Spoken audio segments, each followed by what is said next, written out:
नमस्कार जय Jagannath chit seat of my life रे आपण समस्त को अनेक अनेक स्वागत। आज मु आपण मान सहित छेना काकेरार रेसिपी शेयर करी। रेसिपीटा खाइबा को जेतिकी स्वादिष्ट बनैबा मध्य सेतिकी सहज। वीडियो को स्किप न करी दया करी लास्ट जाए देखंतु जानि परिबे। एठी मु गोटे पिठा भांगिकी देखौची देखि पारथि पिठाटी हमर केते सुंदर हेछि आ पूरा पूरा पिठा सारा भरी हेकी अछि। घरर छोट बड़ समस्त को ही ये पिठा भल लगे। तो ये छेना पिठा बनवाई ये आम छेना बनवा प्रथमे जदि आप चाहते छेना न बनईकी डायरेक्ट पिठा बनइबे तेबे आप छेना नहीं पारे। ये मुझे किंतु क्षीर छेना नौची जदि आप छेना किणिकी आनी पारती किंबा घरे जदि पूर्वर बनईकी रखिथे तेबे से छेना नहीं पारे। किछि नहले पनीर मध्य किणिकी ताकू भांगिकी टुकुड़ा करके छेना नहीं पारे। ये मु हाफ लिटर क्षीर को फुटेकी छेना बनाऊँगी। क्षीर ठीक फुटी आसला बेलू आम ये भिनेगार बा लेंबू रस जहाँ थी आप पारे। क्षीर रु परिष्कार भाव में छेना पानी अलग होगा पर्यंत आपड़ ये एमती चलेबे। क्षीर रु जितेबाला परिष्कार भाव में पानी छेना अलग होते आपको गोटे जाली साहाय्य एमती छाणी ने जहाँफल पानी गुड़ाक तल को चली जाव आपर आमर छेना रही। छेना को आम गोटे थर भल भाव में धोई नवा। ये रेडी होगा आमर छेना पूरा बनवाई जी आमर छेना हो तार अधा आपण चीनी बा गुड़ नहीं पारे। साधारणतः गुड़े जदि पिठा हुए तेबे बहुत टेस्ट लगे।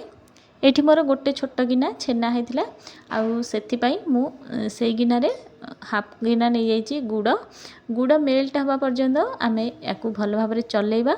आ सहित ये मुझे दौची गुजराती और गोलमरीचर गुंड मिसेकी ये गोटे चामच हम गुड़ मेल्ट होगा पर रेडी हो आमर ये छेनापुर। आपड़ चाहिए ए नड़िया किसी मिक्स करें किंतु जेहेतु यहाँ मुझे छेना काकेरा बनाऊँगी यहाँ मुझे केवल छेना ही बनाऊँगी एथिरे आउ नड़िया दौनी।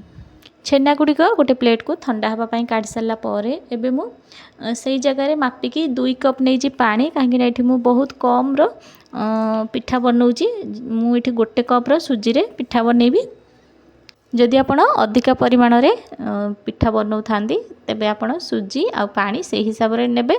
छेना मध्य तार परिमाण टिके बढ़ेबे। एठी ध्यान रखिबे जेतिकी सुजी तार डबल पानी गोटे कप सुजी को मु 2 कप पानी नहीं से देइछि हाफ चामच लूण 4 बड़ चामच चीनी आ गोटे चामच पान मधुरी। तापरे धीरे धीरे मु सुजी को ढालिकी गोटे तार जंतणी प्रस्तुत कली।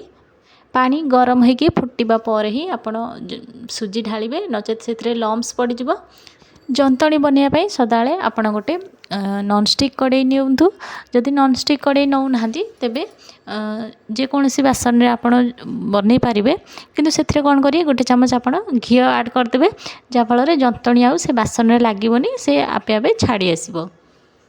आ घी दबा द्वारा पिठारे गोटे बढ़िया फ्लेवर मध्य आसो। एबे आमे जंतणी को चामच साहाय्य एमती खेलई देछि गोटे प्लेट को काढ़िकी ताकू आमे हल्का टिके ठंडा हवा पे छाड़िबा। पूरा ठंडा करिवेनी टिके टिके उषुम लागुथिबा हाथ को हाथ माने गरम संभाली हैला भलिया सेही अवस्था रे आपण कोन करिवे आकु टिके भल भाव रे चकटी देबे। चकटी देवा द्वारा यहाँ आउ टिके सॉफ्ट हो आमे पिठा गढ़िला बेले आमर पिठारे जमा भी आउ क्रैक आसबनी। जदि पिठारे क्रैक आसुची तेबे छाणिला बेले पिठा फाटिकी सेथिरु पूरा मध्य आमर बाहरिकी तेल रे भासिबो। एबे आम जंतणी को भल भाव में मुझे चकटी सारे एबे सेटा मध्य सॉफ्ट हो जाइए ता मध्यरु आम एमती छोट छोट गुला काढ़ीदेवा। देखिपे ये गोटे कप सुजी रु मोर 8टा छोट छोट गुला है माने 8टा ही पिठा बनब। आउ ए पिठार साइज ना बेसी छोट रहिबो ना बड़ मीडियम साइज रो पिठा बनिबो। एठी आपण गोटे गुळा नेबे ताको भल भाव रे हाथ रे गोल करके एमती गोटे गिन्ना शेप रो कर देबे। आउ हमर साइड रे रखिथिबे छेना पूरा ताको एई होल मझी रे देबे। देखिकी पूरा टिके अधिका देबे जहाँफल रे पिठाटा खाइबाकू स्वादिया लागिबो। एते भी अधिका देबेनी जमती पिठा आमर माने पूरा अधिका है कि फाटी जीवो। देखिकी देबे किंतु पूरा बिल्कुल भी कम करिवेनी। तापरे आमे ई होल गुडी को चारिपटू एमती कभर कर देबा आउ ताकू भल भाव में गोल करिकी एमती मझिरु टिके चेप्टा कर देबा जहाँफल यहाँ आमर काकेरा पिठार सेप नहीं जीव। आ साइड रे जदि क्रैक रोचे आपण हाथ रे ताकू एमती समान करदेबे टिके तेल हाथ होइकी बा पानी हाथ होइकी। भिडियो रे एठी मु आउ गोटे पिठा ठीक सही प्रोसेस रे बनैकी देखौची। आशा करुच्ची रेसिपीटी आपण निहाती भाव में एंजॉय करुथिबे। जदि रेसिपीटी भल लागिबो तेबे भिडियो लास्ट रे लाइक करदेबे आउ शेयर करदेबे आपणक फैमिली आउ फ्रेंड्स मानक सहित। आउ आसुथिबा पर्वपर्वाणी रे एई रेसिपीटा निहाती आपणक घरे ट्राई करिवे, देखिबे समस्त को बहुत पसंद आसीबो।